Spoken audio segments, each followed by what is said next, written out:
100కు పైగా దీర్ఘకాలిక సమస్యలకు ఎటువంటి ఆపరేషన్ దుష్ప్రభావాలు లేకుండా హోమియోపతి చికిత్స. బిగ్ బాస్ సీజన్ 9 లో సెలెక్ట్ అయిన కామనర్స్ లో ఒక్కరైనా టాప్ 5 లో ఉంటారని మీరు అనుకుంటున్నారా? నేను మీ తెలివి ఈ ఆన్సర్ బట్టి ఉంటది. ఫైనల్లో మళ్ళీ దీన్ని పెట్టచ్చు ఛాన్సెస్ ఉంటాయి. నేను బయటకు వచ్చినా అన్న, సింపుల్ ఒకటి, తెలుసో తెలియకో కామనర్స్ మీద కొంచెం నెగిటివిటీ వచ్చేసింది బయట. అది కొద్ది కంటెస్టెంట్స్ వలన లేకపోతే అందరం 6 కంటెస్టెంట్స్ వలన జనాలకే వదిలేస్తున్నా. నాకు ఒక ఆన్సర్ వచ్చింది దానికి. ఒక్కసారి నేను ప్రతి ఒక్క ఇంటర్వ్యూలో ఇదే చెప్తున్నా, రిక్వెస్టింగ్ ఏంటంటే ఒక 1 వీక్ ఆ కామనర్ అండ్ సెలబ్రిటీ అన్న ఫిల్టర్ తీసేయండి, మమ్మల్ని ఉత్త కంటెస్టెంట్స్ లెక్క చూడండి. వీళ్ళు తీసేస్తున్నారు. నేను హౌస్ లో కూడా ఉన్నది చెప్తున్నా అన్న, మెజారిటీ వచ్చేది అటు సైడ్ నుంచే.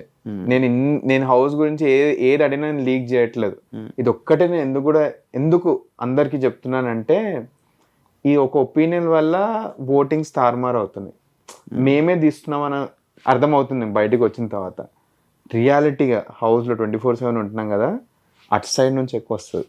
మరి అలా మేము మీ బెస్ట్ ఫ్రెండ్ ఎమాన్యుయల్ అందరి దగ్గరికి వెళ్ళి మంచిగా ఉండి అందరికి మంచి ప్రేమ చూపిస్తున్నాడు కదా. ఎమాన్యుయల్ అయితే చెప్తున్నా, మీరు ఒకరిద్దరు కంటెస్టెంట్స్ గురించి చూడకండి, అందరి గురించి చూడండి. ఎందుకంటే అలా అనుకుంటే ఇందులోనే ఒకరు ఏదో చేస్తారు, మీ దాంట్లోనే ఏదో ఒకరు చేస్తారు. అలాంటప్పుడు సెలబ్రిటీ వర్సెస్ కామనర్స్ అవుతుంది. వీళ్ళు వర్డ్స్ యూజ్ చేయట్లేదు. చెప్పాను కదా, వీఆర్ నాట్ కెమెరా ట్రైన్డ్. దానికోసం రా వర్డ్స్ బయటకు వచ్చేస్తున్నాయి మా నుంచి. వాళ్ళు యాక్షన్స్లో చూపిస్తున్నారు. మేము very very much simple paint task అయిందా, శ్రీజ ఇంకా నాకు ఇంత హేట్రెడ్ ఉంది, డిస్లైక్ ఉందని మీకు ఎస్టాబ్లిష్ అయిపోతుంది నా సీజన్ మొత్తంలో. అట్లా బయటకు వచ్చి నేను మొత్తం వాళ్ళ గురించి నెగిటివ్ కూడా మాట్లాడవచ్చు. స్టిల్ ఆ కాంటెక్స్ట్ లో వాళ్ళకి పాజిటివ్ ఎందుకు మాట్లాడాలని రియాలిటీ చెప్తున్నాను మీకు. గేమ్ స్టార్ట్ అయింది, పెయింట్ పూసుకునేది. ఫస్ట్ బర్నీ గారు ఇమాన్యుయల్ సైడ్కి తీసుకెళ్ళిపోయారు. తీసుకెళ్ళి మనీష్ని అటాక్ చేసేద్దాం అన్నారు. సరే అండి, అతని game play benefit of doubt ఇచ్చేద్దాం, సరేనా? అటు సైడ్ వెళ్ళిపోయి మనం అంటూ కూర్చున్నాం. మేము కామ్గా ఉన్నాం. అసలు మేము ఎత్తుతలేం సెలబ్రిటీస్ అన్న కామనర్స్ టాపిక్. మల్టిపుల్ టైమ్స్ మనం అని వినిపించేసరికి వీళ్ళిద్దరు ట్రిగర్ అయిపోయారు. ఇది ఈ టాస్క్ అవ్వట్లేదు, మళ్ళీ సెలబ్రిటీస్ వర్సెస్ కామనర్ టాస్కే అవుతుంది అని తీసారు అక్కడ. ఇప్పుడు నేను కూడా ఒప్పుకోవాలి, కొన్నిసార్లు మేము మిస్ అయ్యి ఈ 6 మనం అని అన్నారు. బట్ వాళ్ళు ప్రతిసారి అనేస్తున్నారు. ప్రతి పబ్లిక్ సింపుల్ మీకు ఒకటి తెలియదు, ఇది ఇప్పుడు చెప్తున్నా, ఇది కెమెరా ముందు, ఇది కట్లో కూడా పడి ఉండదు. ఫస్ట్ క్యాప్టెన్సీ టాస్క్ అయిందా?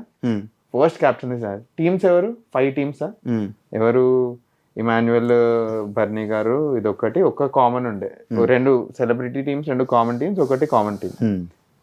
మధ్యలో ఏమైంది తెలుసా? ఇక్కడ టీమ్ బర్నీ గారు డివైడ్ చేశారు. బర్నీ గారు సెలబ్రిటీస్ అందరూ రూమ్కి తీసుకెళ్ళిపోయారు. వాళ్ళు డిస్కషన్ పెట్టుకున్నారు. మేము ఏం చేయలేదు తెలుసు, ఉత్తా కూర్చున్నాం మేము అంతే. అదే నంబర్స్ వచ్చి టీమ్స్ డివైడ్ కాగానే బర్నీ గారు ఒక రూమ్కి తీసుకెళ్ళిపోయారు అందరినీ.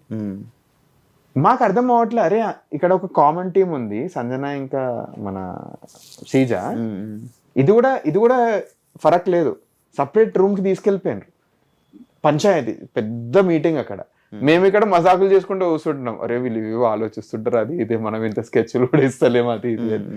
సో ఇవన్నీ అవుతున్నాయి, ఇవి చూస్తలేరు. ఇనిషియేట్ చేసిందే బర్నీ గారు ఈ టాపిక్ అంతా. సో దానికోసమే ఎప్పుడైతే మేము సెన్స్ చేస్తామో, రాము గారిని చాలా మిస్యూటిలైజ్ చేస్తారండి, చెప్తున్నా, చాలా మిస్యూటిలైజ్ చేస్తారు. I really wish Ramu garu realizes at one fine day. మొన్ననే ఏమంటారు తమ్నేల్ చూసాను, తనుజ మిస్ట్రీటింగ్ రాము గారు అని. ఎప్పటి నుంచో నోటీస్ చేస్తున్నాను, ఇది సెలబ్రిటీస్ చాలా మిస్యూటిలైజ్ చేస్తున్నాను. ఒక మాట అంటే ఎంత అంటున్నారు కదా, లోపల ప్రతి ఒక్కరికి తెలుసు రాము గారిని ఏమంటారు కొంచెం మిస్యూటిలైజ్ చేసి అడ్వాంటేజ్ తీసుకుంటున్నారు, ఆడేసుకుంటున్నారు, అది ఇది అని. ఫర్ ఎగ్జాంపుల్ ఏదైనా పాయింట్ ఆఫ్ వస్తే బర్నీ గారు రాము గారిని అంటారు, నువ్వు మాట్లాడవద్దు టైప్స్ అని. రాము వినేస్తాడు మాట. ఇవన్నీ అవుతున్నప్పుడు చాలా ఎవిడెంట్లీ తెలిసిపోతాయి. అంటే someone is trying to always trigger the celebrities versus commoners and ఆ టాపిక్ వచ్చినప్పుడు మా వాళ్ళు తగ్గట్లేదు.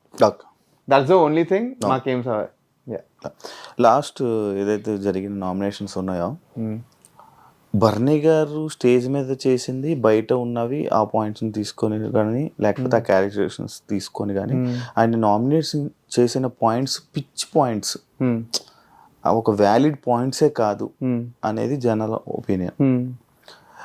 అంటే అదే ఏదైతే మీరు శ్రీజ ప్రియ అని అనేసి బర్నీ తనుజ చేసిందో, అంటే వరస్ట్ పాయింట్స్, అవి ఒక పాయింట్స్ అయినా అంటే ఒక్క వారంలో 2 వారాల్లో మీరు ఎలాగైతే జనాల్ని అడుగుతున్నారో 2 వారాల్లో నాకు ఏం తెలుస్తుంది, ఇంకో ఛాన్స్ ఉంటే మనకి తెలుస్తుంది కదా సపోజ్ చేశారని.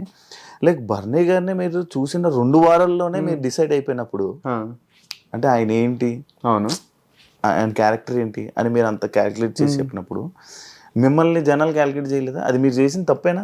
ఒప్పుకుంటున్నారు బర్నీ గారిదే నామినేషన్? ఇప్పటిదాకా చెప్పాను కదా, నా ఫస్ట్ నామినేషన్ బర్నీ గారు వాజ్ ఫిక్స్డ్.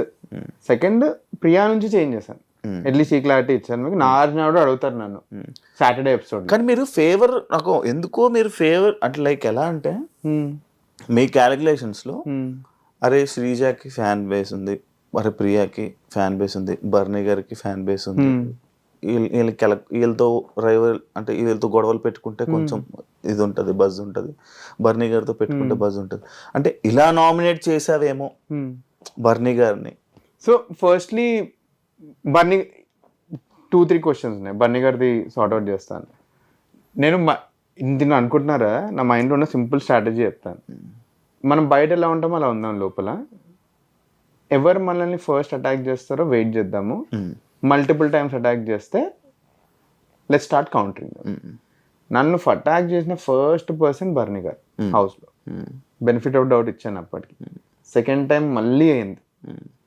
థర్డ్ టైం చాలా చిన్నవి నేను ఐ కవర్డ్ దెమ్ అప్. ఇది గుర్తుపెట్టుకోండి, బర్నీ గారి మీద అసలుకి పాయింట్స్ రేజ్ చేయాల్సిన అవసరం దేనికి వచ్చింది, ఫస్ట్ రీజన్ ఇది. ఇప్పుడు నామినేషన్ డేకి వస్తాను. నామినేషన్ డే అట్లీస్ట్ ఇప్పుడు క్లారిటీ ఇచ్చాను కదా, శ్రీజాన్ ఎందుకు నామినేట్ చేయదలుచుకోలేదు. సింపుల్, నెక్స్ట్ వీక్ ఉన్నా నేను శ్రీజాన్ తీయకపోతుంది. ఇంత బయటకు వచ్చిన తర్వాత ప్రియాకి ఎందుకు నామినేషన్ చేయలేదని చెప్పాను. ఇప్పుడు బర్నీ గారిది మీరు అందరు జనం ఓన్లీ 2 పాయింట్స్ మాట్లాడింది, 4 పాయింట్స్ పెట్టాను బర్నీ గారి గురించి. ఫస్ట్ పాయింట్ ఏంటంటే మీకు ఇంట్రెస్టే లేదు గేమ్.